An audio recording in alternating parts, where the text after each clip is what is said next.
আমি ফিলিস্তিনের গলি গলি চিনি, আমি ফিলিস্তিনের মাটি চিনি। আমার চেয়ে বেশি ফিলিস্তিন চিনেন না আপনারা, আপনারা তো মিডিয়ায় চিনেন।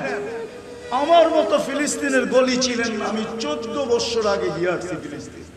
আমি ওয়াদিয়ে খলিল চিনি, আমি চিনি ইব্রাহিম খলিল কোথায় শুয়ে আছে, আমি চিনি মুসা আলাইহিস সালাম কোথায় ঘুমাইতেছে, যেটাকে ওয়াদিয়ে মুসা বলে।